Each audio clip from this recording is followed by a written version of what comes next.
Bueno, como siempre, siempre al inicio agradezco al Centro de Graduados por la generosidad de permitirme participar en estos talleres, por convocarme una vez más, gracias a Fania, Silvina, Oscar Sopi, a todos.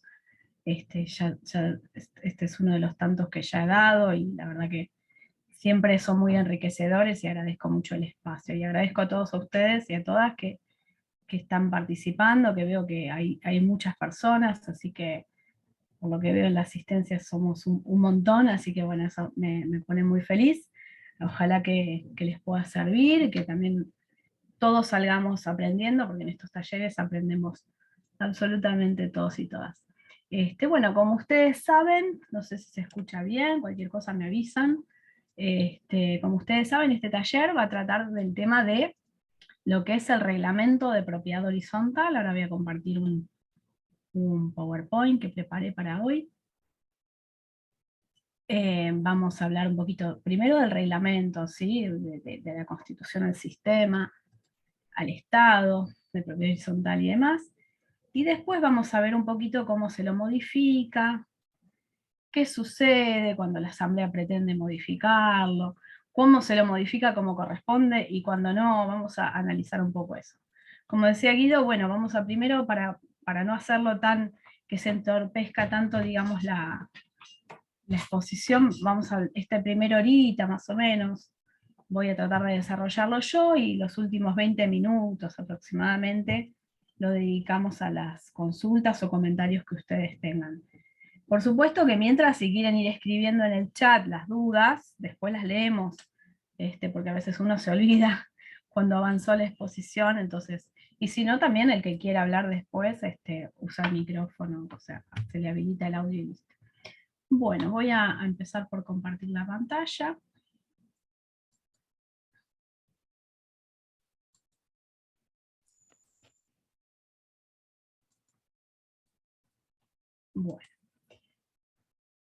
Bueno, yo soy Marianela de Sages, no me presenté, yo soy docente de la materia de Derechos Reales en la cátedra del titular doctor Claudio Kieper.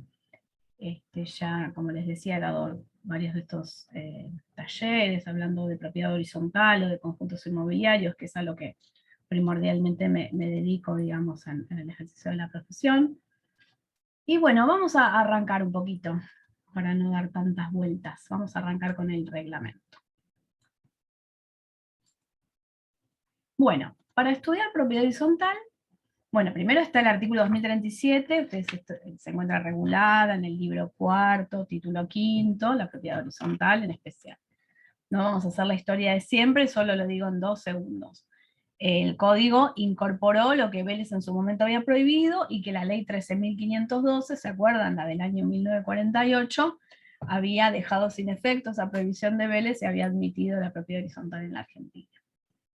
O sea que desde el año 1948 nosotros teníamos en la Argentina y tenemos propiedad horizontal. Se peleaba antes la doctrina, la jurisprudencia, si era un derecho real autónomo o no. En los últimos años de vigencia de la 13.512 ya era pacífica, al principio se peleaban, que era un derecho real autónomo. Bueno, hoy ya nadie lo podría poner en tela de juicio, ¿no es cierto? Porque el 1887 expresamente lo establece como uno de los derechos reales, el 1888 lo clasifica dentro de los derechos reales de cosa parcialmente propia, y después, bueno, tiene dedicado dentro del libro cuarto, que es el libro de los derechos reales, todo este título quinto, que es el que los regula, ¿no es cierto? Y en el 2037 está el concepto, ¿no? ¿Qué adquiero cuando adquiero un derecho real de propiedad horizontal? Supongamos cuando me donan una unidad funcional, cuando me la compro a través de un contrato de compra y venta, por supuesto, con todas las formalidades que ello implica, tiene que ser el título suficiente, que siempre hablamos en reales, ¿no? Ese título idóneo para transmitir, o que tiene como finalidad transmitir, constituir o modificar un derecho real que proviene del disponente capaz y legitimado, que cumple con las formas legales, que por supuesto, si hablamos de materia inmobiliaria, no hay duda que es por escritura pública, así lo impone el 1017 de nuestro código. Bueno, o sea, ese título suficiente del 1892 que estudiamos en la parte general, en la teoría general de los derechos reales, por supuesto, cuando me compro la unidad funcional lo tengo que tener, ¿cierto?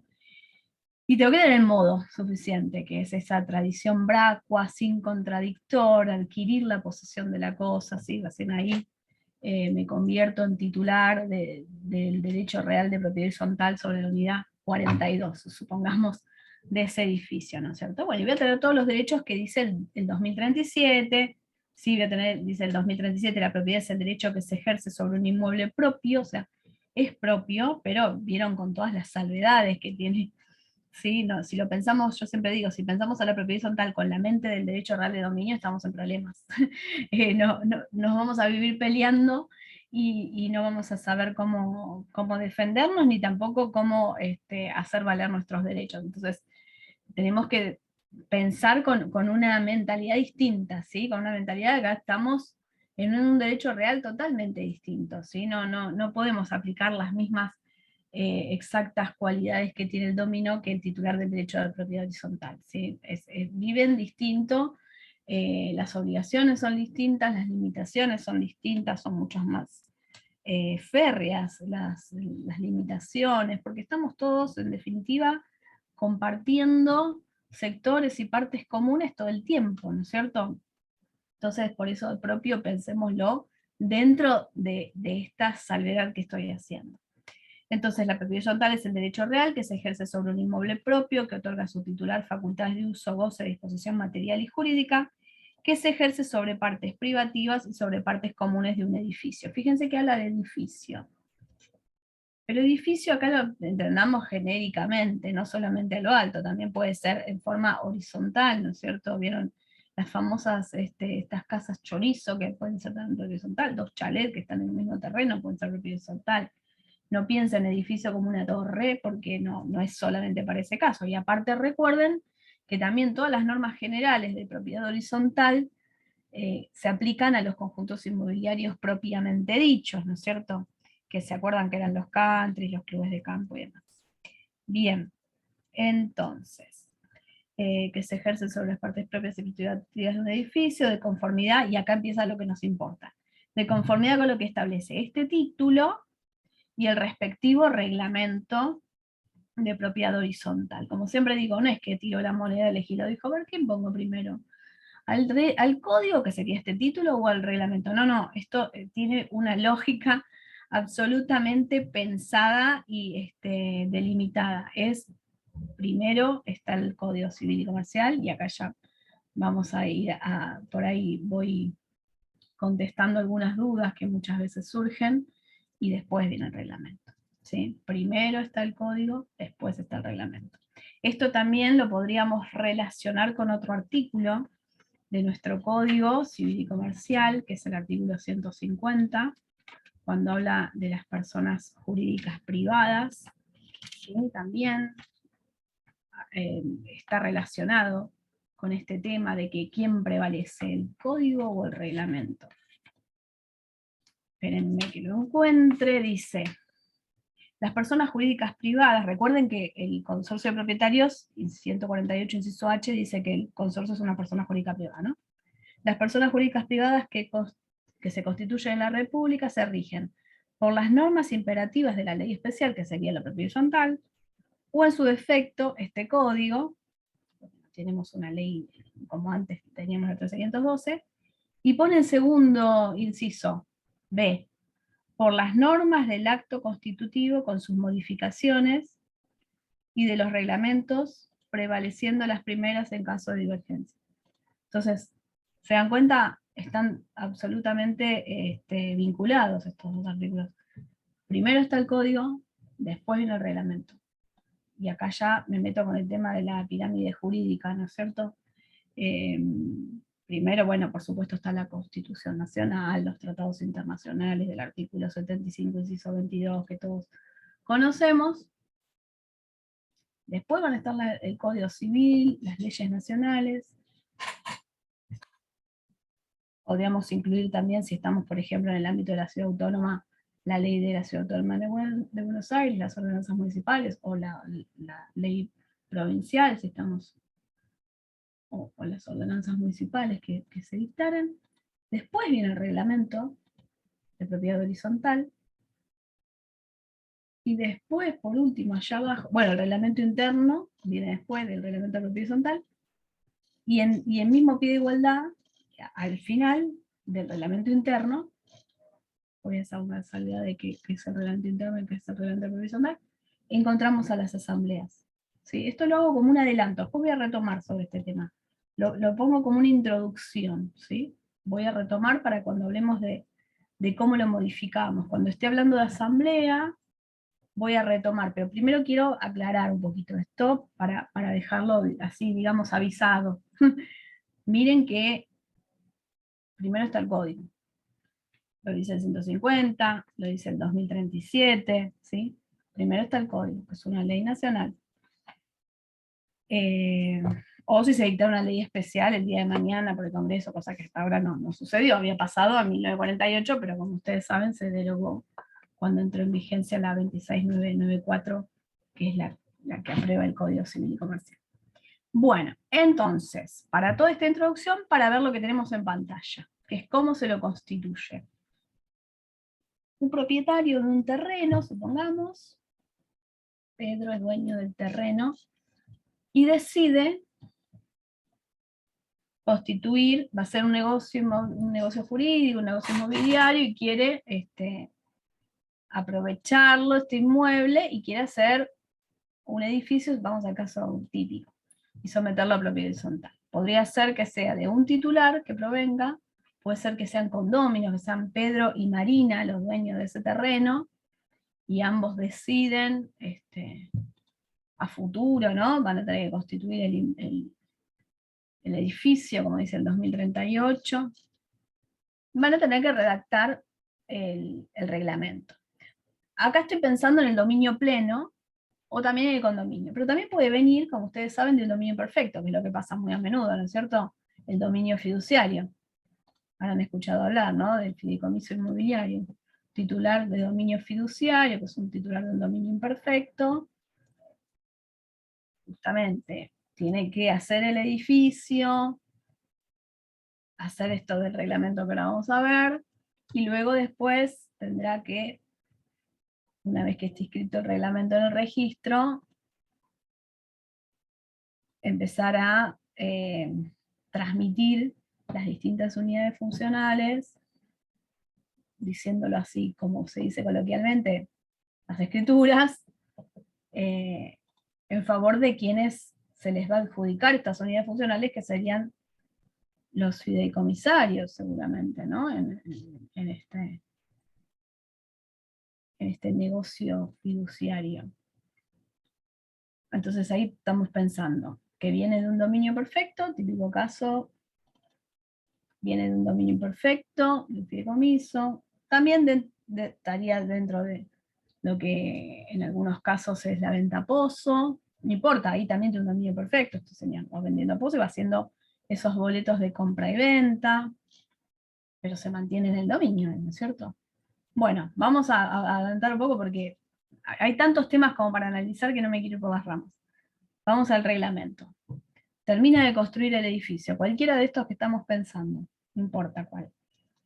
Porque ya, a mí me importa cuando ya nace, digamos, el consorcio. Entonces, se redacta el reglamento, el que tiene esta potestad, este titular dominial, dominio perfecto o imperfecto, con los condóminos, si son condóminos tiene que haber unanimidad, lo tienen que elevar bajo la forma de escritura pública, obviamente, y lo tienen que inscribir, bueno, por supuesto, previo al plano, aprobado por el agrimensor, ¿no? Plano, como se llama, plano de MH, mensura horizontal. Ese plano se tiene que volcar, digamos, en prosa, lo que dice el plano lo tenemos que poner en el reglamento horizontal.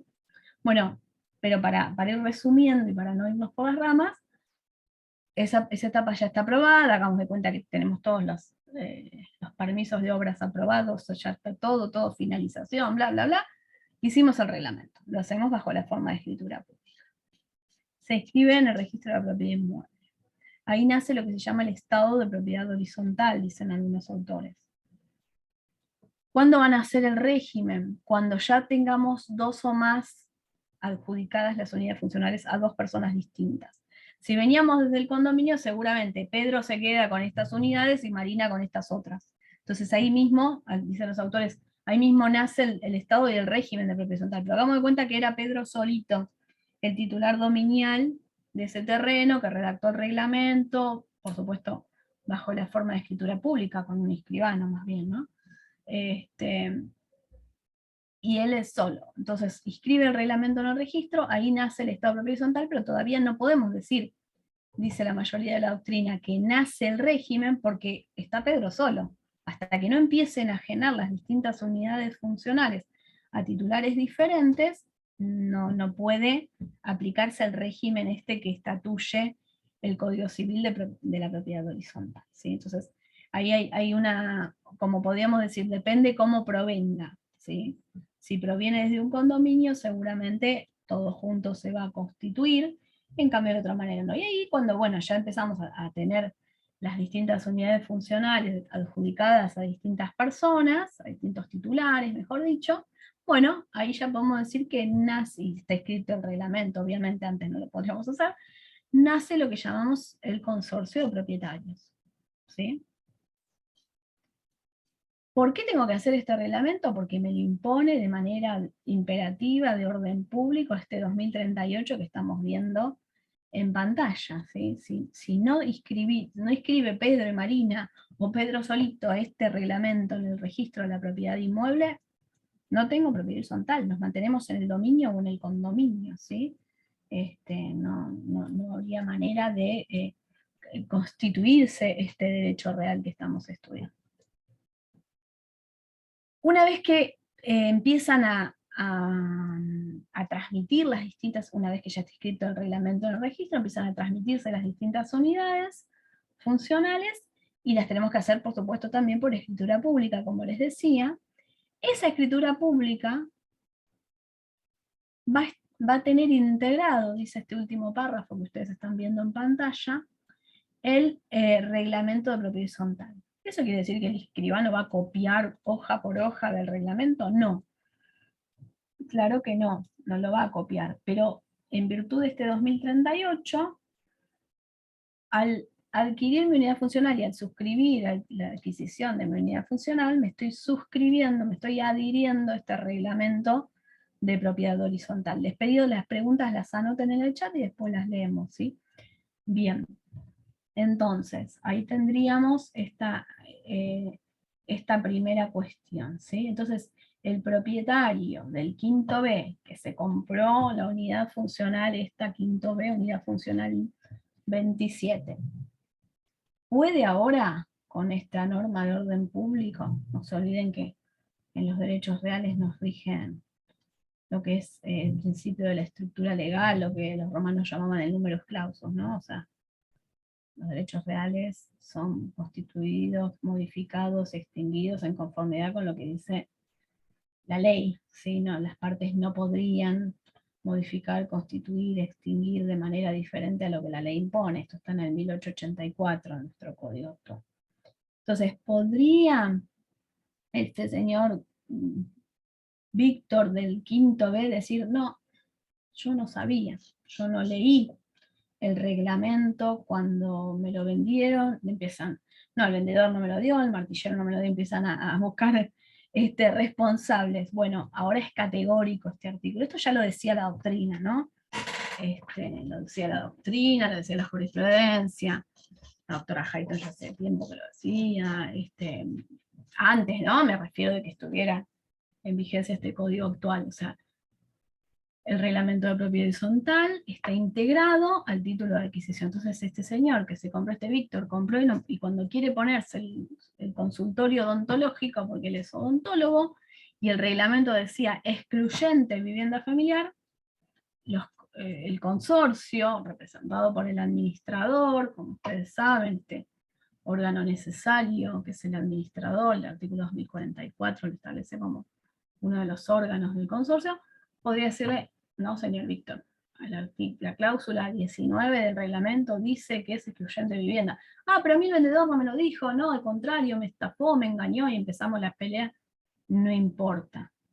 En virtud del 2038, él no puede decir, alegar, demostrar, aunque lo demuestre, ¿no? Que nunca tuvo en su mano el reglamento, no importa, ¿sí? Porque está integrado, forma parte de su título de adquisición de la unidad funcional. Esto soluciona varios conflictos, que antes, bueno, teníamos que decir, no, porque ya lo dijo la sala no sé cuánto, lo dijo el doctor tanto, el doctrinario tanto, la doctrinaria tanto, ahora lo dice el código, ya es obligatorio para todos. Entonces esto, a mi modo de entender, es un avance interesante a la hora de facilitarle al consorcio cómo instrumentar el cumplimiento de las normas del reglamento, ¿sí? Es de gran ayuda, me parece a mí. Esta incorporación que claramente no estaba en la 13512, que era nuestra ley anterior. Bueno, acá vamos un poquito al contenido obligatorio. Bueno, esto ya lo dije, que tiene que ser por escritura, ya lo pensamos, ya lo hablamos, lo dice el 2038, que es por escritura, el 1017, inciso A de nuestro código también, impone la obligatoriedad que para constituir, modificar o extinguir derechos reales lo tenemos que hacer bajo la forma de escritura pública, y también inscribirlo en el registro de propiedad inmueble para nacer la constitución al sistema, ¿sí? O al estado de propiedad horizontal. La mayoría de doctrinas al estado de la propiedad horizontal. ¿Sí? A partir de ahí se constituye el estado de propiedad horizontal y después recién ahí se pueden enajenar las distintas unidades funcionales. ¿Sí? Que son dos cosas distintas. El reglamento se inscribe y ahí nace el estado de propiedad horizontal. Y después Pedro va a tener el quinto B, Víctor el tercero A, Valeria el séptimo C, y así. ¿Se entiende? Ellos van a tener, después tendrán que inscribir, bueno, ahí todo lo que ustedes recordarán el tema de, igual el derecho real de propiedad horizontal de Víctor van a ser con el título y el modo suficiente, ¿sí? 1892 y 1893 de nuestro código habla de la oponibilidad necesaria para hacer, digamos, publicitar a los terceros interesados. Bien, entonces, ¿qué tiene que incluir? Bueno, para eso tenemos que estudiar el 2056. Acá podemos decir que son pautas que el legislador le establece de manera imperativa al constituyente de esta propiedad horizontal de lo que debe incluir. ¿Sí? ¿Se dan cuenta cómo son normas de orden público? No como por lo que se nos ocurra. Ah, pero es un contrato. Sí, es un contrato, pero que tiene cláusulas obligatorias, ¿sí? Es la causa fuente, pero acá los distintos titulares de distintas unidades tienen un derecho real. ¿Sí? Guarda con eso. El contenido obligatorio está en ese 2056, que ahí les anoté. Son un montón de cláusulas, es desde la A hasta la U, por eso no las copié todas para que no sea una filmina kilométrica. Voy a mencionar algunas, no voy a nombrar todas para no hacerlo tan extenso. En algunas es específico y concreto, y en otras abre un poquitito, así le da un rayito de luz, una mínima apertura, el codificador en este 2056, al principio de autonomía de la voluntad, pero muy poquito. ¿Sí? Le dice, bueno, lo que el reglamento quiera disponer, que ahora vamos a ver en cuáles, pero en otras dice, no, tiene que poner, por ejemplo, tenés que determinar el terreno, te da esta cláusula inciso A, no podés decir, algún terreno de la capital federal, no, ¿a dónde? ¿Cuál? Es un poco lógico, ¿no? Determinación de las unidades, bueno, todo esto también va a estar en el plano, ¿no es cierto? Por eso les decía, lo que está en el plano hay que volcarlo en el reglamento, y tienen que ser coincidentes, no puede ser una cosa el plano y otra cosa el reglamento, que a veces nos pasan esos problemas, y ahí es cuando se arman los líos, que el plano es distinto al reglamento, y ahí se pelean todos. Bueno, determinar las unidades funcionales, unidades complementarias si la hubiere, bueno, cuáles son los bienes propios, cuáles son los bienes, enumeración de las cosas y partes comunes, composición del patrimonio. Ahora después cuando estudiemos las cláusulas, cómo se las clasifica, voy a retomar todo esto. Les voy a leer uno que es un ejemplo de esto de que el codificador le da una puertita de autonomía de la voluntad. Miren cómo dice. Inciso M, 2056 de nuestro código. El reglamento debe contener, por supuesto, así arranca, la determinación de la forma de convocar a la reunión de propietarios, su periodicidad y su forma de notificación. No está diciendo, como a veces yo me pasa que la gente me pelea y cree que les estoy mintiendo, no, porque las asambleas se convocan y te dicen así categóricamente, con tantos días antes. Algunos dicen 10, otros dicen 5, siempre a algunos se le ocurre un número distinto. Y yo le digo, no, depende de lo que es el reglamento. No, pero si yo vivía en 2 edificios distintos y en los 2 era con 10 días, entonces listo, mi mundo es el mundo entero y todos los consorcios del país, no. Acá el código te abre la puerta y dice, bueno, decida usted, señor redactor del reglamento, si quiere convocar con una anterioricidad, una antelación previa de 10, de 5, de 15. Se recomienda que las ordinarias, es una recomendación, pero no lo dice el código, es una recomendación que hace la doctrina. Es preferible que las extraordinarias, que son aquellas asambleas o reuniones donde vamos a tratar cuestiones urgentes, cuestiones que se generan, se suscitan por algún conflicto o por alguna necesidad especial o para hacer algún tipo de obra, lo que sea. Y es, digamos que es casi todo, podría ser por extraordinaria. Y las ordinarias, ¿cuáles van a ser las asambleas ordinarias? Me voy un poquito del tema, pero para entender el ejemplo, me voy un poquito del tema del reglamento. Las ordinarias van a ser aquellas asambleas que específicamente el reglamento dice que se tienen que hacer con una cierta periodicidad. Esto es otra cosa que también a veces la gente discute. No, son siempre anuales. No, puede ser que el reglamento diga semestral. Puede ser que sea semestral. ¿Sí? No estaría prohibido. ¿Sí? No sería conveniente que diga cada 2 años. Pero si dice semestral, hay que cumplir la semestral. Y por lo general, ¿qué se va a tratar en la asamblea ordinaria? Y bueno, lo que vamos a tratar por lo general en la asamblea ordinaria es la aprobación o no de la rendición de cuentas de la gestión del administrador. ¿Sí? ¿Qué pasó con la plata? Hablando simple y directo. Esa plata que ingresó durante este año, ¿a qué se destinó? ¿Sí? Si están los comprobantes, tiene que ser documentada esa rendición de cuentas, ¿no? No basta con que digas, fueron tantos miles de pesos que entraron y tantos miles de pesos salieron. No, bueno, señor administrador, señora administradora, acredítelo. Por eso dice el Código Civil, si mal no recuerdo, 858 y siguientes, cuando prevé la forma en la cual el mandatario tiene que rendir cuentas, tiene que ser documentada. ¿Sí? No podemos así. Sí, 858 y siguientes se establece la rendición de cuentas. Tiene que ser documentada, o sea, te voy a acreditar, mira, entró esta plata, acá está el comprobante bancario, ¿sí? La transferencia, acá está, esta plata salió, acá está el comprobante que le pagué a tal proveedor. Tiene que estar documentado. Entonces, eso se va a prever en una asamblea ordinaria. Y por eso se recomienda, porque como los propietarios y las propietarias se supone que deberían ir más preparados para ver si van a aprobar o no las cuentas, que sea con una antelación superior. Pero no lo dice el código. Esto es una recomendación, es de buena práctica, pero no es que es obligatorio. Es más, como les decía recién, el código abre un poquitito, chiquito. Por eso el doctor Allende decía que las normas de los derechos reales son sustancialmente de orden público. Son casi todas de orden público, pero puede ser que el mismo codificador diga, bueno, acá, que lo prevean las partes.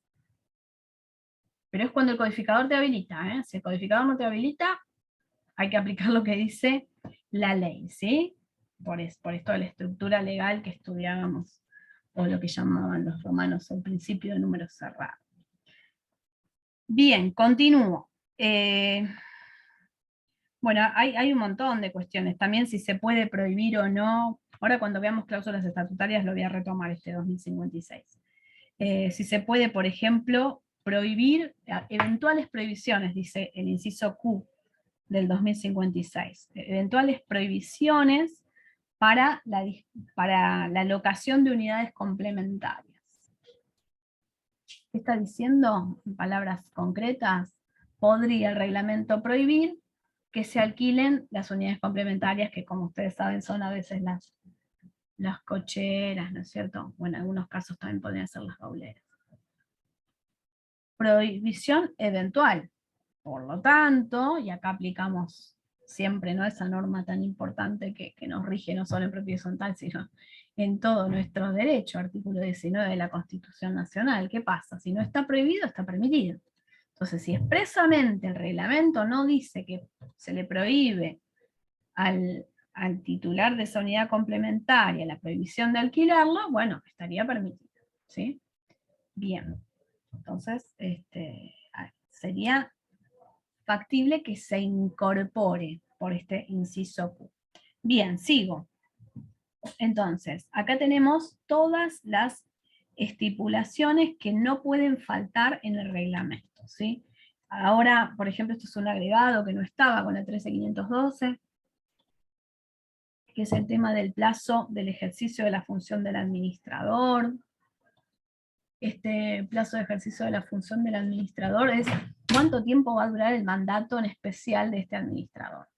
Tenemos un problema enorme cuando tenemos edificios que han sido constituidos en propiedad horizontal con anterioridad a este código y nada dicen. Si dicen algo, ahí ya está, no tenemos problema. En el ámbito de la Ciudad Autónoma de Buenos Aires, solamente para los edificios que rigen aquí en Capital Federal, digo aquí porque yo estoy en Capital Federal, ¿no? Me imagino que este sistema nos habilita a que todos podamos estar en distintos lugares. La ley 941, en el artículo 13, expresamente prevé un plazo específico. Es muy criticado ese artículo 13 porque dice un año, ¿sí? Con la incorporación de la ley 5983 del año 2018, no habilita, como sí antes pasaba, a que lo que el reglamento prevea. Entonces, bueno, podemos decir que está yendo más allá de lo que dice este inciso S del 2056 y por eso es criticado porque se supone que una ley local no podría, digamos, contrariar un Código Civil y Comercial de la Nación. Bueno, sigo. Bueno. Todo esto ya se los dije, de alguna forma u otra, acá les cito también lo que dice el doctor Kieper al respecto, en su manual de propiedad horizontal. ¿Sí? Una vez que ya está escrito el reglamento en el registro y empezaron a enajenarse, ya ahí tenemos constituido el consorcio, ¿sí? Esto ya lo dije. Es una ley interna, dice la doctrina, ¿no? Pero una ley interna, tomémoslo entre paréntesis, porque no es una ley en el sentido de que emanó del Congreso de la Nación, ni de la legislatura o demás. Es una ley en el sentido de cómo lo son los contratos, sí. Pero se tiene que cumplir, sí, por supuesto. Obviamente, es obligatorio. Es obligatorio para los propietarios y también para los ocupantes. ¿Quiénes serán los ocupantes? Los ocupantes van a ser todos aquellos que habiten en el consorcio. No es peyorativo. El código expresamente utiliza el vocablo ocupantes. Y es todo aquel que habite en una unidad funcional, pero que no sea el titular del derecho real de propiedad horizontal, ¿sí? Por ejemplo, el hijo del propietario, el cónyuge o la cónyuge del propietario, supongamos que esta unidad funcional es exclusivo de uno de los cónyuges. El otro va a ser ocupante, ¿sí? Y para estos también es obligatorio lo que establece el reglamento. No es que solamente se puede exigir el cumplimiento de sus normas a quienes no sean, a quienes solamente sean propietarios. Bueno, todo esto ya lo dije, que se integra al de la unidad funcional. Todo esto ya, de alguna manera ya lo dije. Bueno, es un contrato de adhesión por adhesión. Hay distintas voces en la doctrina. El típico contrato de adhesión es que las partes tienen que adherir y que son cláusulas que no puedo modificar. Bueno, la doctora Humphries ya hace mucho tiempo que viene diciendo, es por adhesión en el sentido de que yo me debo adherir, pero después, con posterioridad, podría, si se dan ciertos requisitos, modificarse. Y ahora vamos a estudiar esto de la modificación. ¿Por qué se podría modificar? Porque supongamos que adquiero mi unidad funcional, virtud del 2038 que estudiábamos recién, me adherí.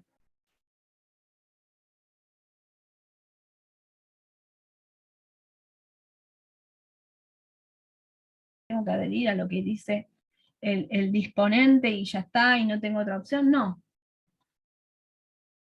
Me dice que tengo la conexión de internet inestable. ¿Se está escuchando? A ver. Díganme por el chat si se escucha. ¿Se escucha? Muy bien. Ahí. Se entrecorta. Veo que alguien pone.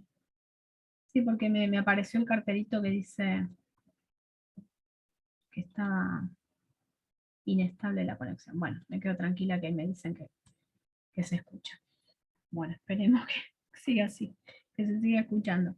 Bueno, ¿qué estaba? Esperen. Ah, entonces yo tengo un contrato de adhesión, por ejemplo, me voy a comprar un pasaje de avión y no voy a poder cambiar, no le puedo decir a la aerolínea, no, en vez de a las 8 que sale a 8:45, como me queda más práctico ir hasta al aeropuerto 8:45, no, bueno, dame esto menos y descontame tanta plata, no puedo, no hay manera, es lo que dicen, el valor ese, está esta franja horaria, puedo elegir otra, pero no puedo modificarlo. El reglamento horizontal, cuando yo compro mi unidad funcional o cuando la adquiero, como quieran que la adquieran, eh, me adhiero, tengo que cumplirlo, pero en un futuro, si tengo poder de convencer, capaz que puedo convencer a los demás, y entre todos, después vamos a ver cuáles son las mayorías, ahora las vamos a estudiar en unos minutitos, podríamos cambiarlo. Cosa que, por eso dicen que no es el típico de adhesión clásico, sino que algunos lo llaman por adhesión. Por eso, porque hay como una diferencia no muy grande, pero una diferencia al fin, que es característico de este tipo de contratos, que es el reglamento de propiedad horizontal. ¿Sí? Ahora, que es obligatorio y que lo tengo que cumplir y que no puedo ampararme, vamos a ver cuando hay cláusulas abusivas, ahora lo vemos, pero no me puedo amparar en que no lo había leído, que no los tenía y todo eso que les contaba hace un ratito. Esperen un segundito. Bueno, acá les pongo lo que dice también el doctor Malicia. ¿Sí? Regula la organización del consorcio. ¿Sí? Por supuesto, el código también nos regula. Ahora el código es muy completo, a mi modo de ver, según mi interpretación, en materia de propiedad horizontal. El doctor Kipper siempre dice, en un código que antes teníamos muchas más artículos en el código de Vélez, que se ha disminuido, porque fíjense, teníamos 4.051 artículos en el código de Vélez y ahora tenemos en este código, que es civil y comercial, tenemos ¿cuántos? 2.600 y pico. O sea, todo se redujo, menos la propiedad horizontal. Es muy llamativo, la propiedad horizontal tenía 17 artículos, la 13.512. Y ahora este código, en este título quinto que estamos estudiando, si mal no recuerdo, son alrededor de 40 artículos.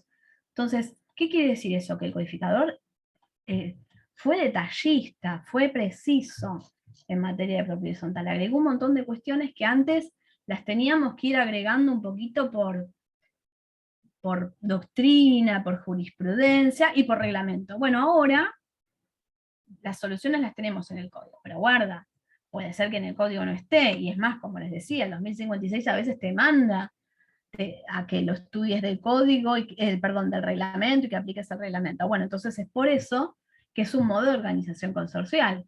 Un ejemplo de esto es el que les planteaba recién, el inciso M del 2056.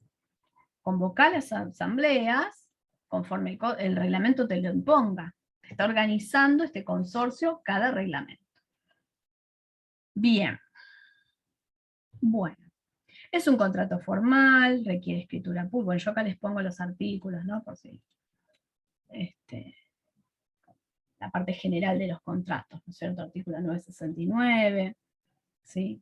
Es plurilateral, porque tenemos una finalidad común, a pesar de que quizás lo redactó uno solo, ¿sí? Y es vinculante.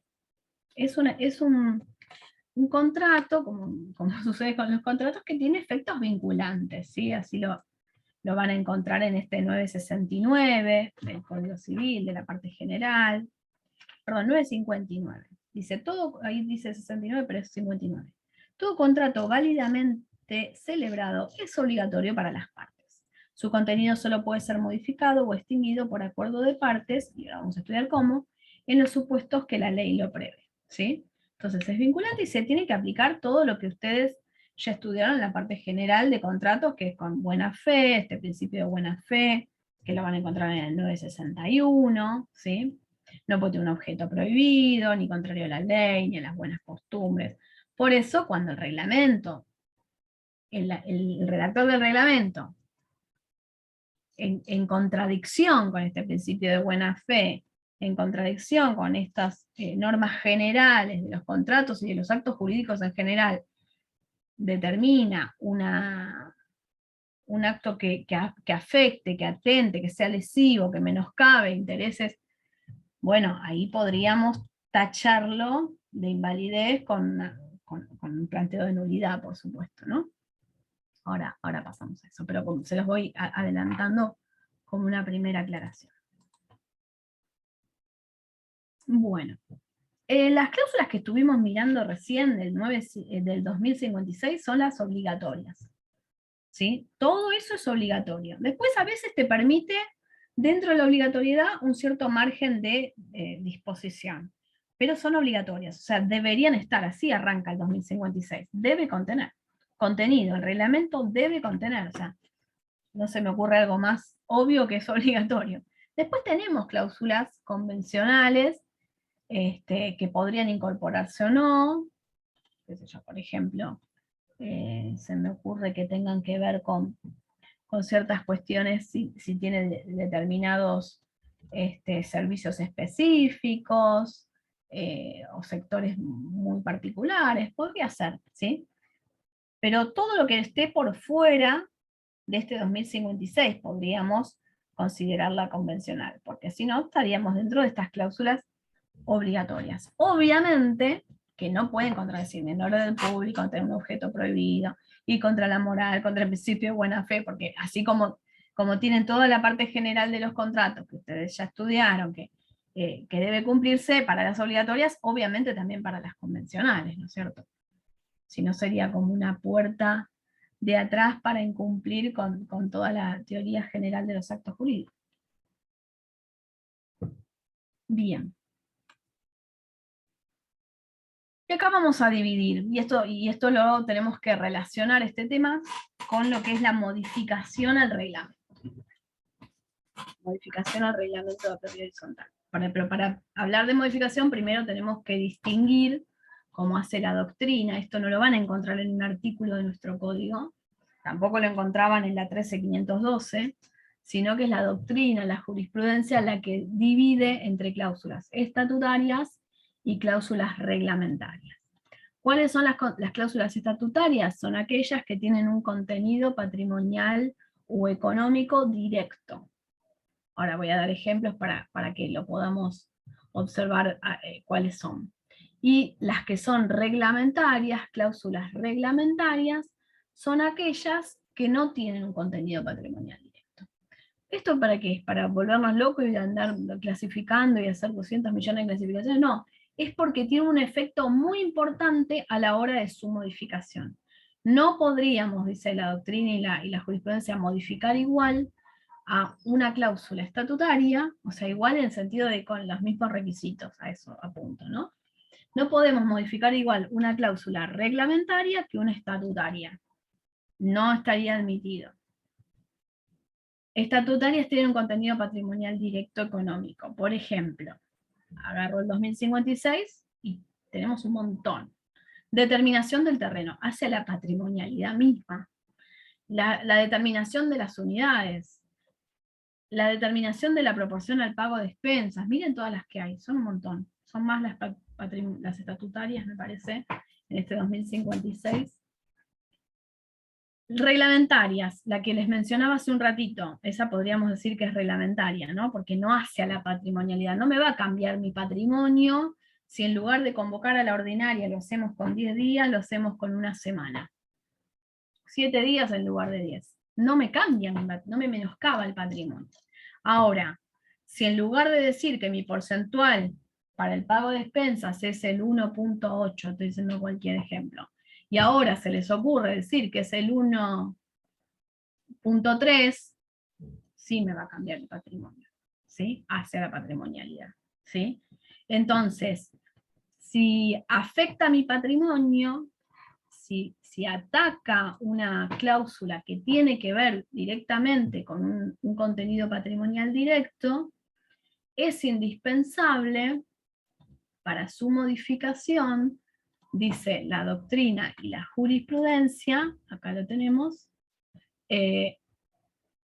a través de la modificación en las estatutarias por unanimidad.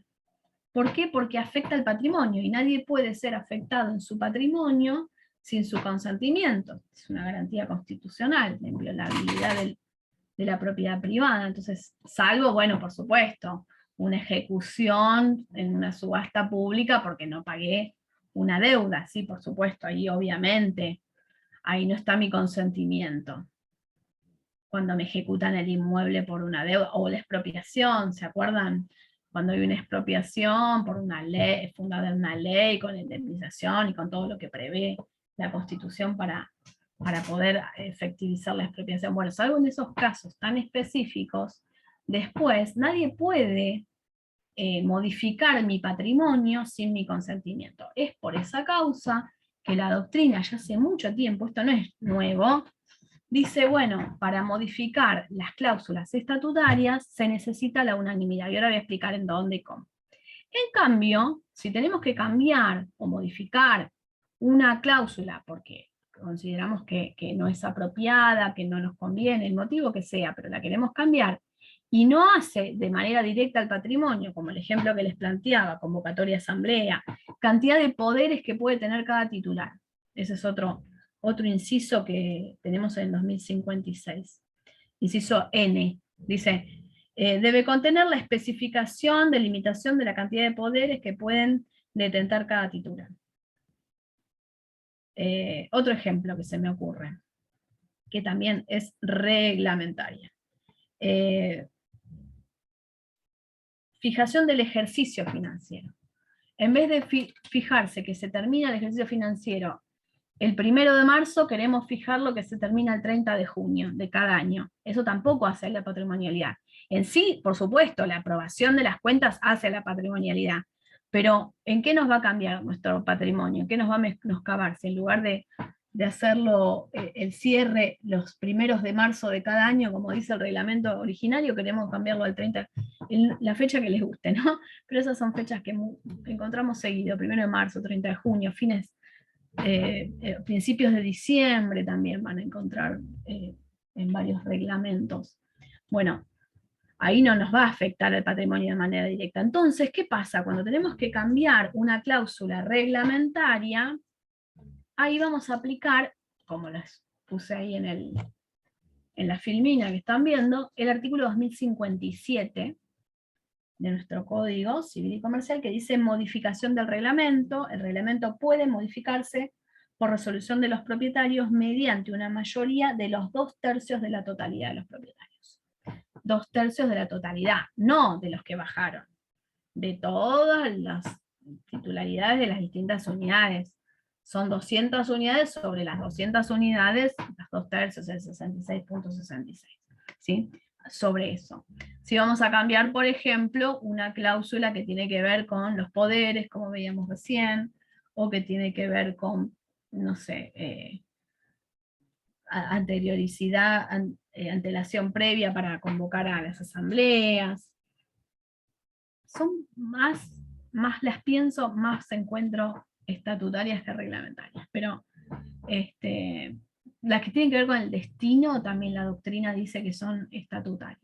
Y sí, porque imagínense ese odontólogo que planteaba como ejemplo recién. Esta persona hace 15 años que tiene su consultorio, hagamos el ejemplo al revés, tiene su consultorio odontológico. Y de un día para el otro, en asamblea, los 2/3 le dicen, no queremos más que se permita el destino profesional, queremos que sea excluyente vivienda. Y este señor ya hace años que está acostumbrado a trabajar ahí, que se lo compró esa unidad específica para poner su consultorio, todos sus pacientes van allí, están acostumbrados, o sea, lo están afectando concretamente, si bien no estamos hablando de un número en especial, pero claramente hacia su patrimonio, su derecho a trabajar, claramente la garantía constitucional del artículo 14 podría invocar. Entonces ahí necesitamos el consentimiento. Y acá vuelvo a la filmina anterior para ver cómo es que le instrumentamos. Voy a explicar qué pasa con el tema de la conformidad expresa.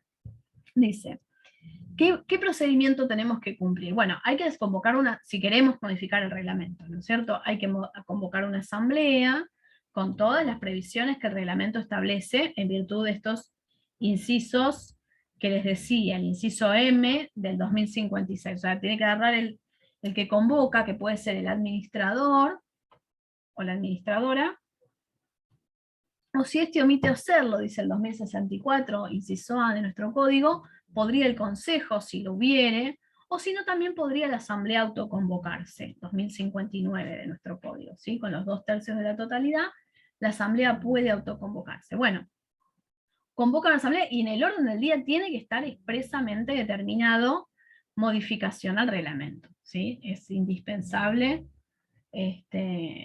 saber que los asistentes sepan a qué van a hacer en esa asamblea. Es muy importante para evitar un vicio en la fase constitutiva, ¿sí? Esta convocatoria es lo que tiene esta fase o etapa de la asamblea, desde que se emite la convocatoria, es lo que llaman la doctrina la fase constitutiva. Bueno, por supuesto que se tiene que aprobar, supongamos que se aprueba la modificación, con estas mayorías que pensábamos recién. 2/3 de la totalidad, siempre sobre la totalidad, según el 2057, para cláusulas reglamentarias y con unanimidad para cláusulas estatutarias. Entonces, va a depender el tema de lo que queramos modificar. Por eso no podemos decir siempre, salvo que el reglamento, me olvidé decir esto que es muy importante, el reglamento puede agravar las mayorías legales, pero no disminuirlo, ¿sí?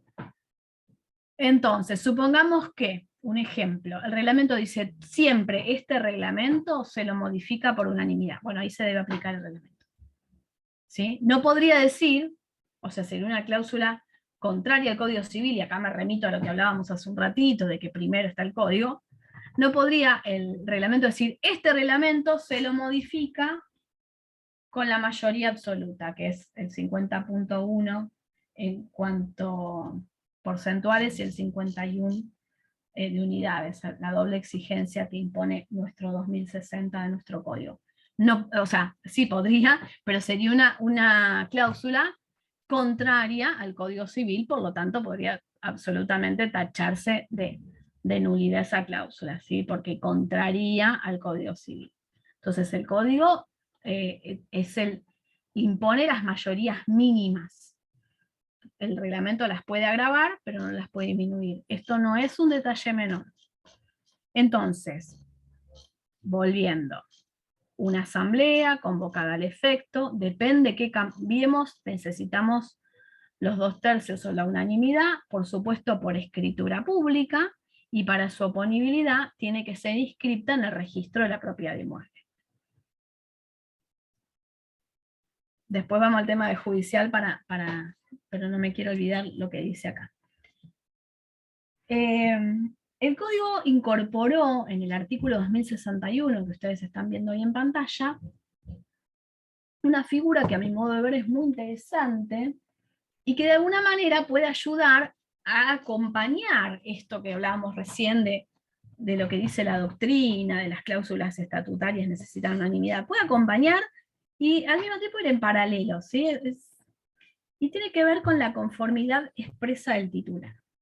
El 2061 dice, conformidad expresa del titular, para la supresión o limitación de derechos acordados a las unidades que excedan de meras cuestiones de funcionamiento cotidiano, la mayoría debe integrarse con la conformidad expresa de sus titulares.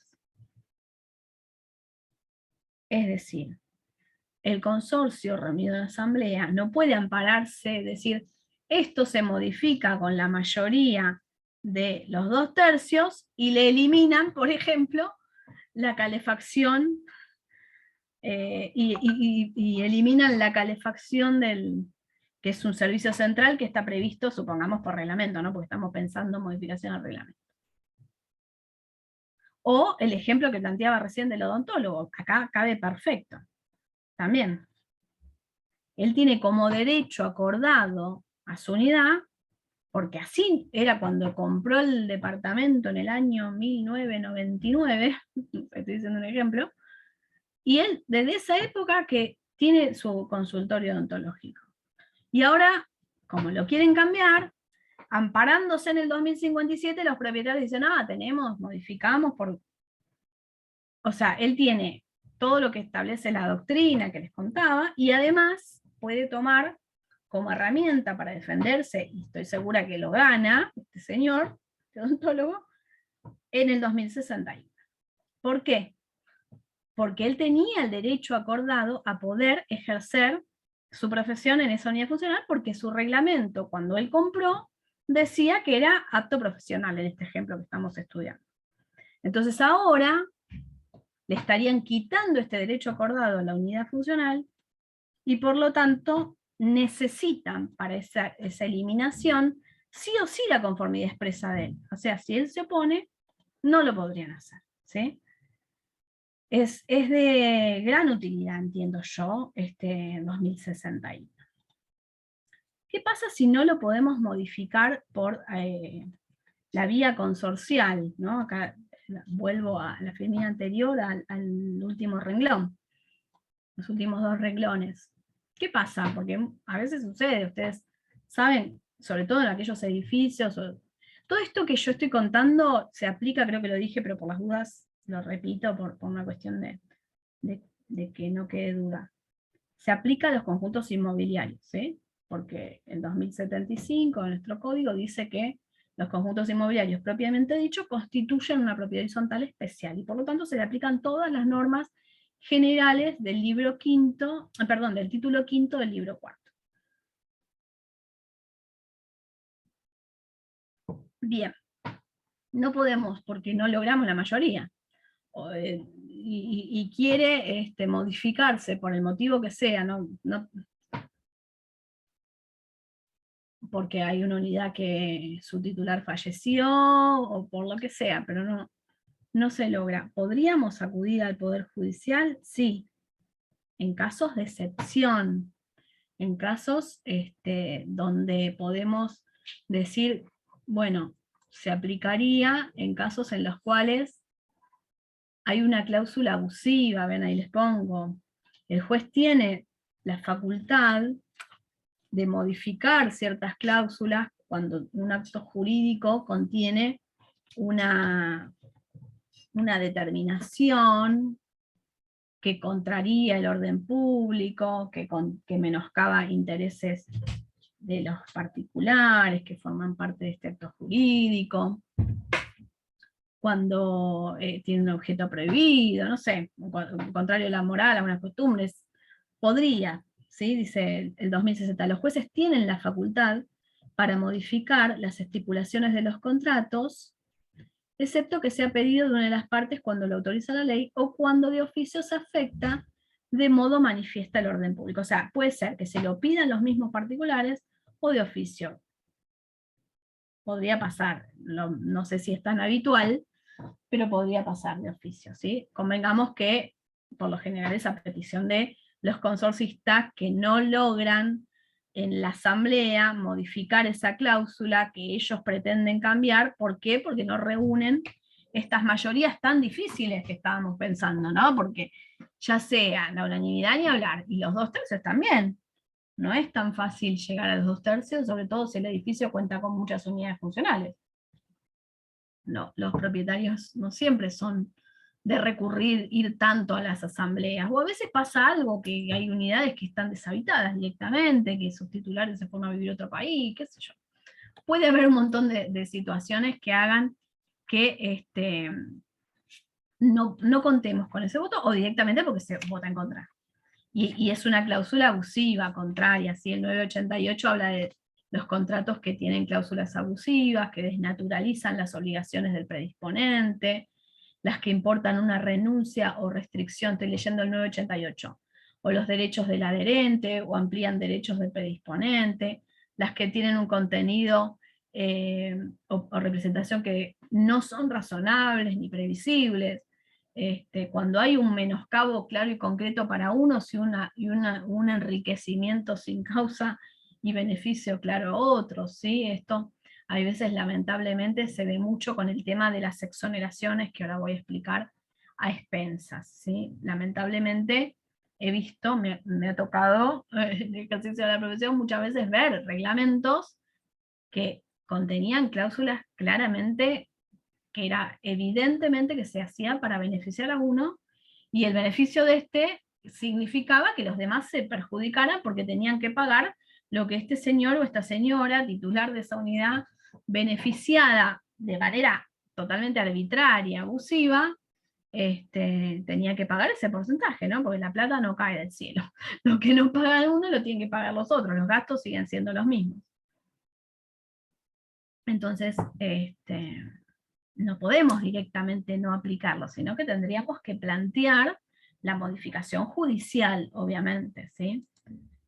Y acá me meto con el tema exoneraciones. Para eso tenemos que volver a las normas de propiedad horizontal, dejamos un poquito lo que estábamos estudiando de parte general de los contratos, y volvemos al libro cuarto, 2049, último párrafo. Ese 2049 es un artículo que tiene un montón de cuestiones, ¿sí? Todo lo que es expensas, bueno, es muy interesante ese artículo, pero ahora nosotros nos vamos a dedicar a estudiar solo este último párrafo, que trata de las exoneraciones. Dice, el reglamento de propiedad horizontal puede eximir parcialmente de las contribuciones por expensas a las unidades funcionales que no tienen acceso a determinado servicio sector del edificio que generan dicha erogación. Entonces, acá les pongo en este esquemita que les armé, qué requisitos tienen que tener para que sea válida la exoneración.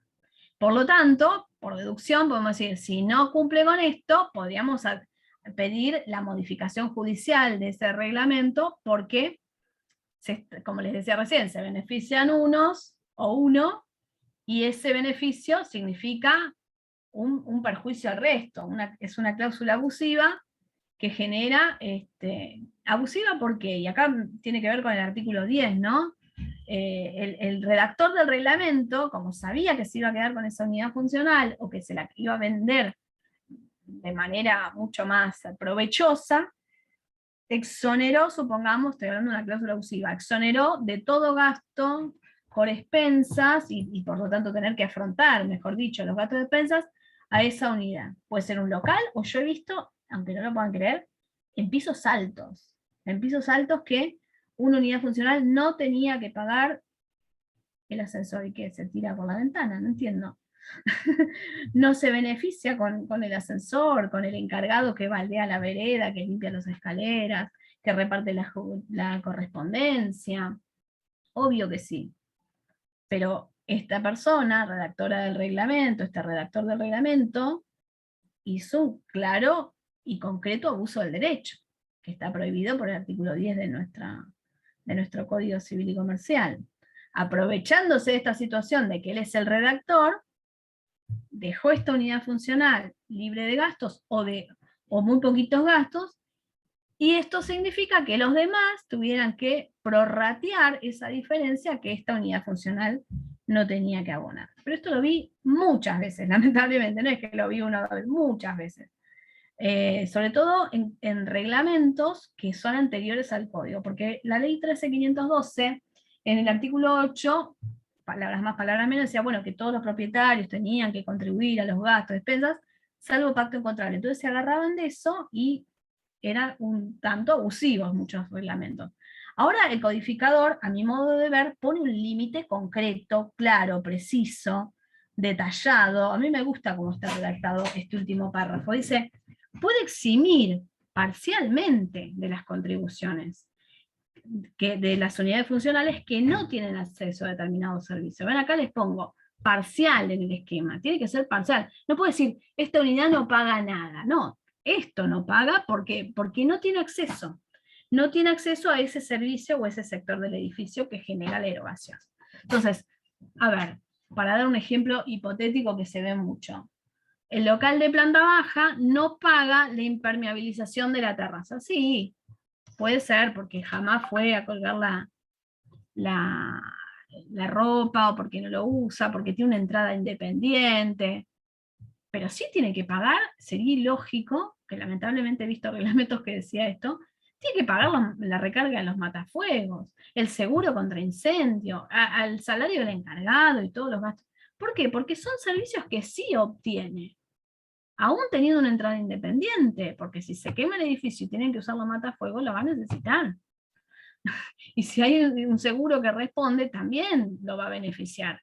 Entonces, tiene que de verdad, dice este 2049, no haber tenido acceso, no tiene que tener provecho de ese servicio que se lo está eximiendo. Y tiene que ser parcial, no puede decir, no paga nada, ¿sí? Ya, tiene que ser parcial, ¿sí? Esto tiene que ver con este principio de comunidad que nos rige en materia de propiedad horizontal y que yo les hablaba al principio. No podemos pensar como en el dominio.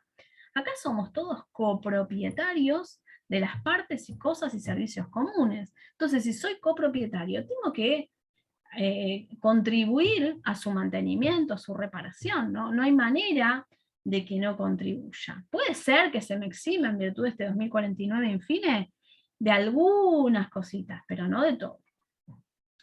Bueno.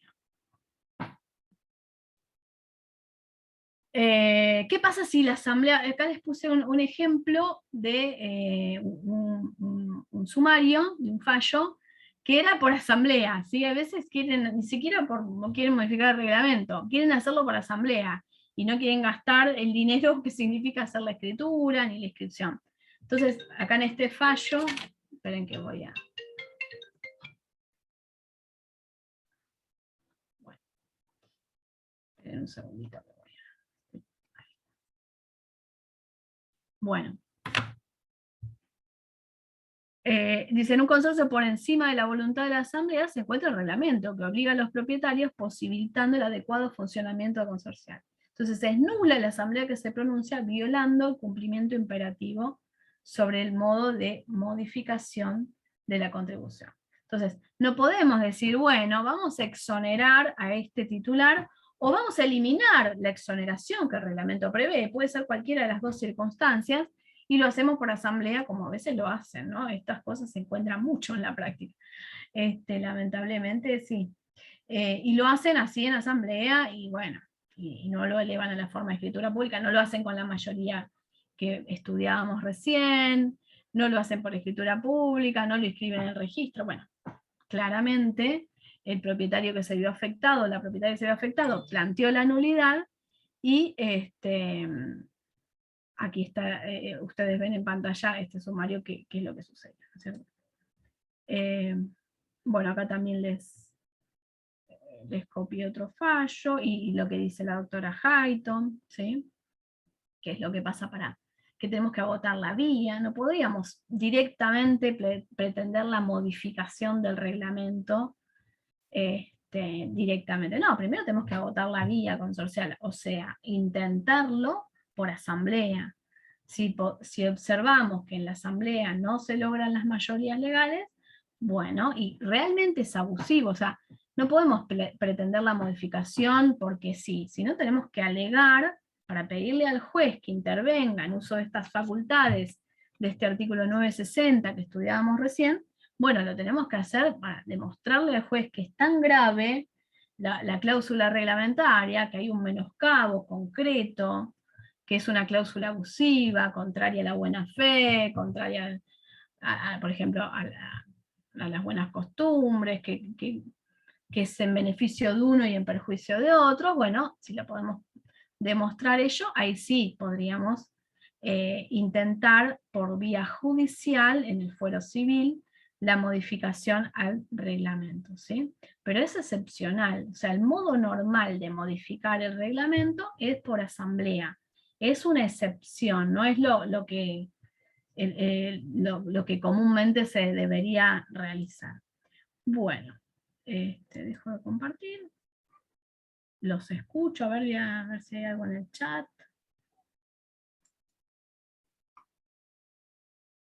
Vamos a ver qué dice el chat. Uy, hay un montón de preguntas. Bueno, arranco desde donde puedo. A ver.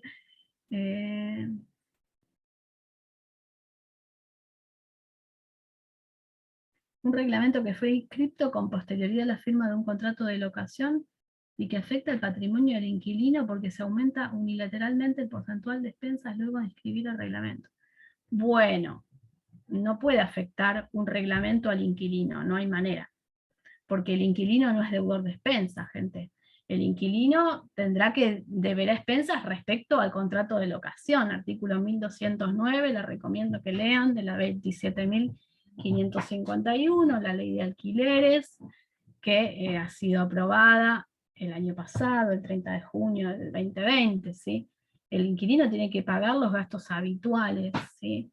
Ni siquiera solo los ordinarios, sino que tendrá que pagar dentro de las ordinarias las habituales. No importa si son ordinarias, si no son habituales, no las paga. Entonces, no hay manera de que un reglamento perjudique en materia de expensas al inquilino, porque el inquilino no es deudor. Si el inquilino no paga, el deudor va a ser el titular de la unidad funcional quien va a reclamar el consorcio. Guarda con eso, no es legitimado pasivo, ¿sí? Tendría que oponer la falta de legitimación pasiva si el consorcio pretende el reclamo contra el inquilino. Sería incorrecto, ¿sí?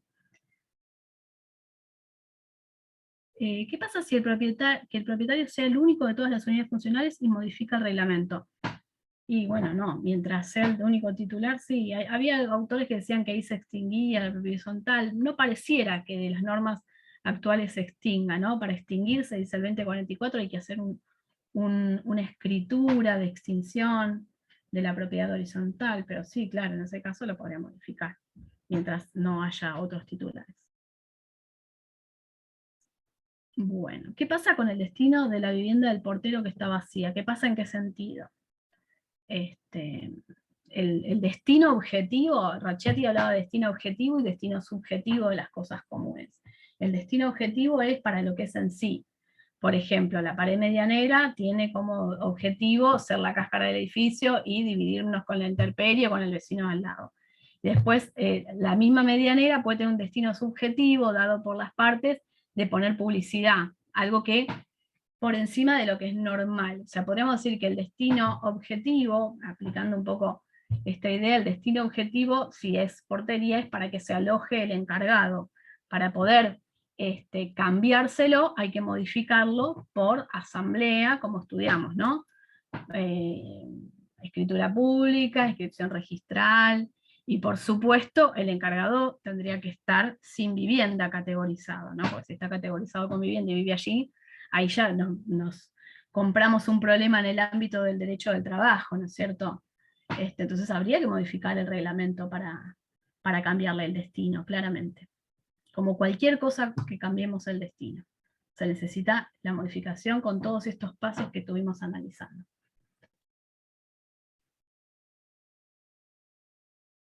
Bueno, a ver, esta es muy larga. Si la prefieren hacer verbalmente no hay problema, pero leer todo eso. Eso lo del inquilino creo que ya lo había leído.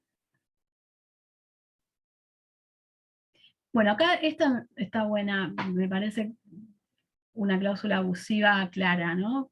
Daniel dice, cláusula abusiva al administrador designado por reglamento que dura 10 años en el cargo o similar. Bueno, si es el administrador designado por reglamento, el originario, el que eligió el redactor, tenemos que aplicar el 2066 del código. El 2066 vio que estas barbaridades se hacían y dijo, bueno, el administrador designado por reglamento tiene que convocar a una asamblea para ratificar su nombramiento una vez que sucedan los 90 días de los 2 años de otorgado el reglamento. Esto, leanlo en el 2066 lo encuentra. O cuando se ocupe más del 50% de las unidades funcionales, lo que ocurra primero, ¿sí? Entonces es Estamos hablando del el reglamento que dice, no sé, Pedro González, administrador, DNI tanto, bla, bla, bla. Es estoy hablando del administrador designado por reglamento. Si los posteriores, bueno, ahí hay que ver, si estamos en el ámbito de la Ciudad Autónoma de Buenos Aires y apliquen la ley 941, artículo 13 que les mencionaba, que dura 1 año. Y además una cláusula obligatoria, que habría que hacer, si queremos hacer todo bien, tendríamos que modificar el reglamento y poner un plazo lógico. ¿Sí? Vieron que el 2056 decía que tiene que tener un plazo, la duración del mandato del administrador, no dice mandato, pero dice el plazo de duración del, como dice, función, inciso S del 2056. Entonces habría que cambiarlo, sí, sería lo ideal. Si estamos en capital, utilicen la figura de la 941, artículo 3. Lamentablemente en provincia hay una ley similar, pero que todavía el registro no se ha creado en provincia de Buenos Aires, entonces tenemos ese problema. Bueno. ¿Cuál es el plazo de prescripción para todo? Y depende, porque si el abuso se mantiene, ¿cuál es el plazo de prescripción? A ver, el mes pasado él no cobró, no pagó tal cosa, y ahí no podríamos decir que operó el plazo prescriptivo si se mantiene el perjuicio. Guarda con eso. Bueno, hay un montón. ¿Quieren alguien preguntar algo verbalmente? Porque si no, vamos a estar hasta las 11 de la noche si leo todo esto. Son un montón de preguntas. Me alegra, la verdad que me encanta que me pregunten, significa que no estuvo tan aburrido como pensé que estaba la charla, pero... Hola, doctora, Hola, buenas buenas. noches. Quería hacerle una consulta con relación a las cláusulas abusivas, porque muchas veces, bueno, hay reglamentos que son muy viejos y justamente yo estoy en estudio de una situación con esto de los reglamentos, ¿no? Tengo un cliente donde vino directamente, no es para hacer consulta, sino para ver su opinión puntualmente, ¿no? Tengo un cliente que hace 30 años vive en un edificio, fue afectado por un tema de caños, por reglamento lo arregló el consorcio y ahora tiene las reparaciones, digamos, de lo que es paredes, mampostería, se le afectaron pisos flotantes, un montón de situaciones que le perjudicaron. Hubo un cambio de administración y esta administradora nueva que aparece es como que usa el reglamento a su antojo, por decirlo de alguna manera. Tardó 35 días, por ejemplo, en contestarme la carta documento, como para que tenga una idea. Para Puntualmente, redondear un poquito, ¿el sí, problema es por los daños que ocasionaron los caños? exacto. Bueno, 2041 inciso F. Ya te lo respondo Pero así, los pisos simple y flotantes concreto. argumentan que por reglamento no son los 150 y originales. 2038. 150, 2038. se los leí hace un ratito, primero está el código, después está el reglamento. Claro, 2038, lo que este título diga, lo que diga el reglamento. es decir, que los pisos flotantes y todo Uno es lo que una está ley en el... emanada del Congreso de la Nación, el otro es un contrato por adhesión. No, Me lo que pasa, parece Doc, que es claro para ser clara y concisa en el punto es, nunca vi que argumentaran, digamos, que dentro de las unidades, que los reglamentos lo dicen, uno puede hacer modificaciones siempre que no afecte la estructura o la estética de los edificios, ¿no? Si yo quiero cambiar una cerámica o en mi cubo, digamos, puedo hacer lo que uno los quisiera. revestimientos, guarda con eso, caños. No, pero un piso flotante, cambiar una Sí, el cerámica por piso sí una porque es alfombra, revestimiento, claro. y se debe reponer al estado en lo que uno tiene, no lo que quieren poner. Bueno, sí, eso te lo va a decir el juez cuando hagan el juicio, obvio. El juez seguramente va a ordenar la reparación integral. Lo que pasa que, bueno, muchas veces, negociando, claro, pagan menos, pero sí, el juez va a ordenar la reparación integral del daño y aplicamos toda la teoría general de daños, ¿no? Perfecto, gracias. De nada. ¿Otra pregunta?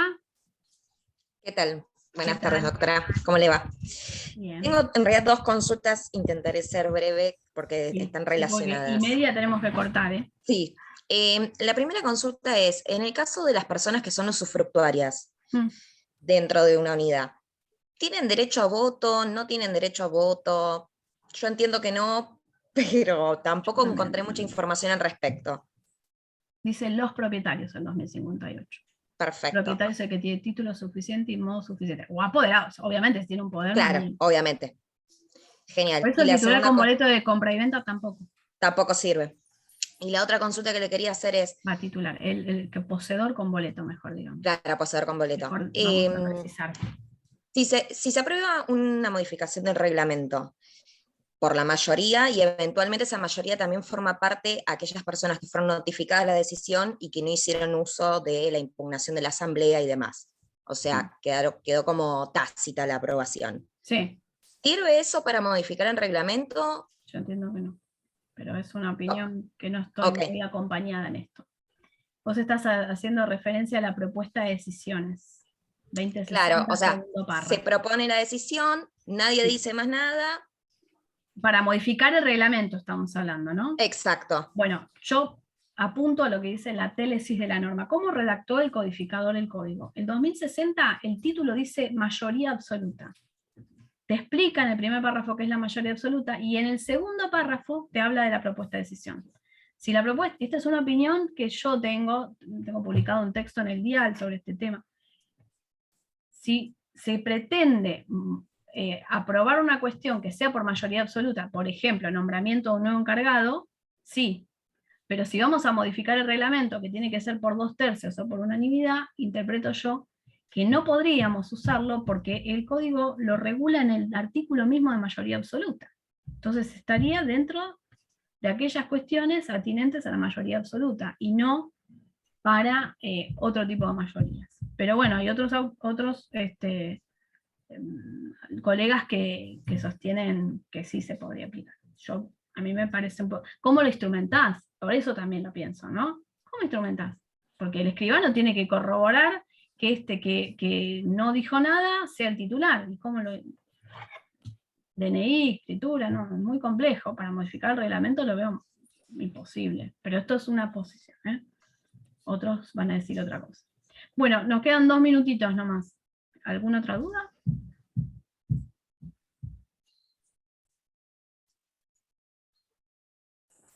Hola, buenas Sí, ¿qué tal? tardes. ¿Me escuchan? Sí, sí, se escucha muy bien. Tenemos un reglamento donde se autodesignó administrador por 10 años mediante un poder el representante legal de la constructora, ¿sí? Que a su vez dejó la administración en una administradora. Nosotros lo vemos como una cláusula abusiva. Yo también. A que se pague la última cuota del último crédito hipotecario que supuestamente se contrató, o sea, la última compraventa se realizó el mes pasado. Así que tenemos este administrador por los siglos de los siglos. No. El 2066 está por encima de las cláusulas reglamentarias. Claro, pero estábamos pensando modificar el reglamento justamente porque son 2 cláusulas, o sea, además esto está plasmado en 2 cláusulas de nuestro reglamento. Entonces, pero tenemos el problema que somos 300 unidades y nunca logramos las mayorías. Claro. Un poco lo que yo quería preguntar era el tema de si coincidía con nosotros sobre las cláusulas abusivas y lo que habló con la colega de la propuesta de decisión, digamos, porque es la única que nos queda, porque nunca logramos que vayan los 2/3 que se necesitan a la asamblea. Si esta propuesta de decisión está documentada y está plasmada en el acta de la asamblea, o sea, la administradora corrobora que se notificó fehacientemente a todos los propietarios y deja pasar el plazo que indica el artículo de los 15 días, y el acta de la asamblea. Yo ya sostengo que no, pero por supuesto, a ver, yo no soy legisladora, es una opinión, mi humilde opinión, interpretando el 2060. Claro, si Pero, llegamos a una oposición podría quedar a criterio del juez. claro, obvio, podrían intentarlo. A mí me parece que no, pero es una opinión, o sea, no lo tomen como algo absoluto. Porque a mí me parece, el legislador, ¿por qué no lo puso en un artículo aparte? ¿Para qué lo pone, digamos, en el segundo párrafo donde está regulando la mayoría absoluta? Y aparte es tan difícil instrumentarlo. ¿Cómo hacemos con el escribano? O sea, si fueran otras cuestiones que se deciden con otra mayoría, bueno, ahí me parece una posición más flexible capaz.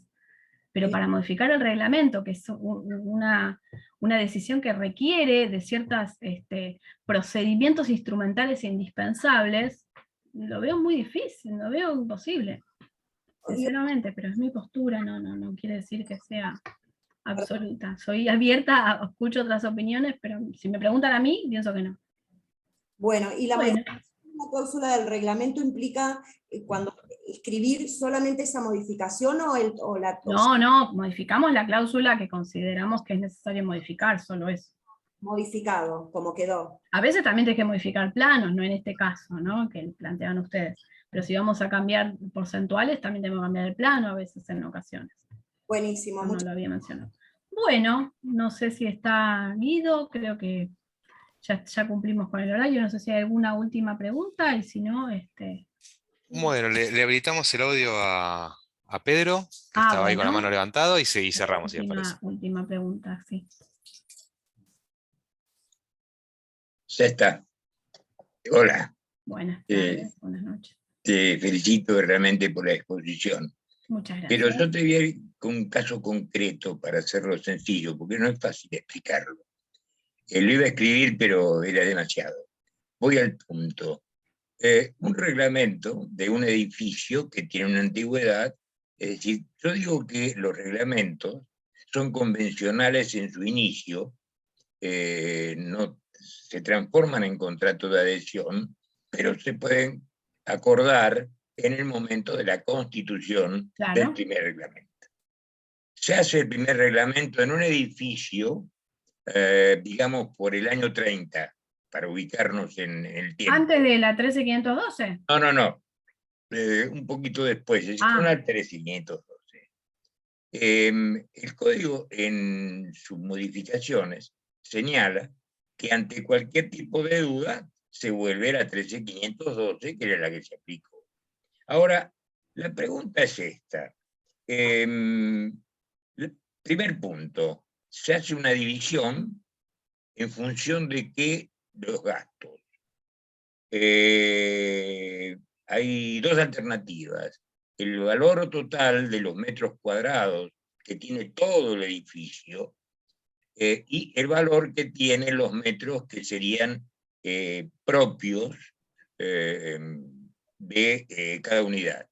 Ahora bien, se modifica ese reglamento años después, supuestamente debería tener una aprobación por la mayoría absoluta. No, por unanimidad tendría que ser. No por unanimidad, a eso voy. Sí. Claro, la mayoría absoluta es menor. Sí, no, pero es más grave la cosa. Le cambian el destino. Originariamente el reglamento indicaba que el objeto, digamos, de las propiedades, de las unidades, era exclusivamente para uso de vivienda, no uso profesional. Sí. Si se podemos ir modifica, redondeando, por favor, sí. Lo modifican. Se supone que debe existir el acta, que por supuesto, como vos sabrás muy bien, no la encuentra nadie, nadie tiene los libros, se van perdiendo las actas. Bueno. Sí. ¿Y lo escribieron en el registro? Disculpe, sí. ¿Lo escribieron en el registro eso? Sí, en el registro se supone que está inscrito. Y bueno, lo que hay que pedir es un segundo testimonio del reglamento, si no lo tienen. Hasta ahí estamos de acuerdo. Pero ya vamos a llegar a ese punto, lo tenemos como pendiente para ir directamente a, sí, lo que pasa a plantear la cláusula abusiva. Sí. Ahora digo, hay una unidad que tiene solamente, digamos, vinculación con la calle, porque es un local y las unidades del resto son todas unidades funcionales. La unidad que está con el local está pagando un plus. Es decir, si el porcentaje por metros cuadrados le correspondería por X cantidad de porcentual, en este caso, caprichosamente, no se sabe por qué, hay una diferencia para que te ubiques. Cuando todas las unidades están pagando un porcentaje, suponte de, qué sé yo, de un 8%, esta unidad paga el 32%. Se supone, y esto ya es un supuesto, que eso se acuerda porque tenía un destino comercial el local. O sea que tenía... A ver, yo lo freno porque ya son y 36 y no podemos extendernos mucho. Es indispensable tener el reglamento. Sin reglamento a la vista no podemos saber cuánto es lo que se le va a asignar. El reglamento está con una salvedad. Si el reglamento dice eso, habrá que modificar el reglamento.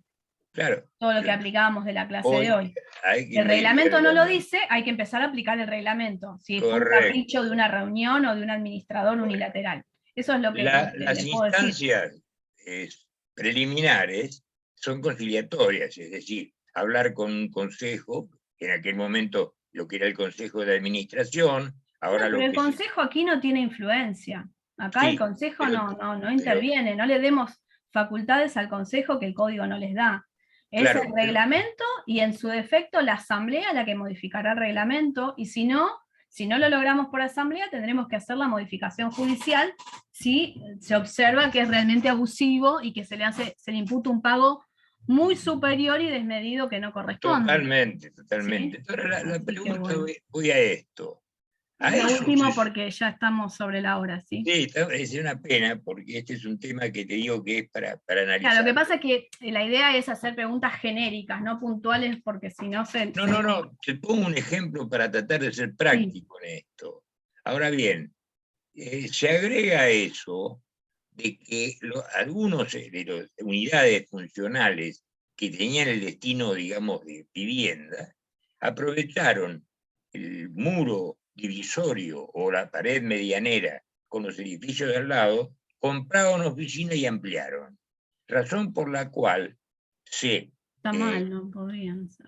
No, pero además la ley incluye un delito, porque claro. Está y bueno, eso es una obra nueva que no estaría admitida. Claro, ahí había que haber algún interdicto en su momento, lo que sea. Conclusión, ¿qué pasa con todo ese dinero cuando se va y se plantea? Es una masa de dinero muy importante. Que pagó de más, y bueno, se podría reclamar. Ahí sí podemos ver qué pasó. Ahí voy, ahora eso iba. ¿Desde dónde, desde cuándo y hasta cuándo? Ese es el punto. Podríamos, habría distintos criterios, quizás podríamos aplicar el criterio de que las expensas prescriben a los 2 años ahora.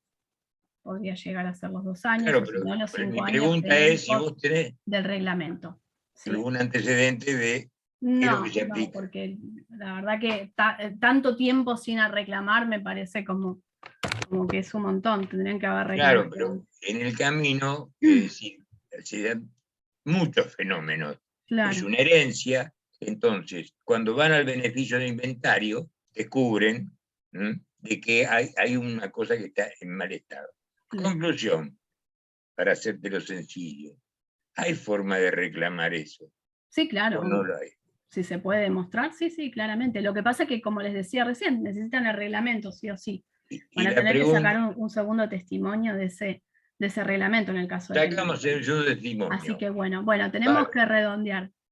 Te digo, concretando, ¿se aplica la 24.240? De cláusula abusiva. Más que nada para la 24.240 es cuando se adquieren las unidades funcionales, ¿no?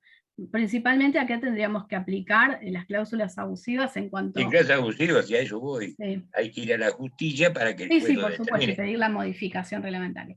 Bueno, fue un gusto este taller, la verdad que me alegra mucho que les haya interesado, o por lo menos eso es lo que observo de las preguntas y los agradecimientos, así que bueno, seguramente nos veremos en un próximo taller en el Centro de Graduados. Muchas gracias, Guido.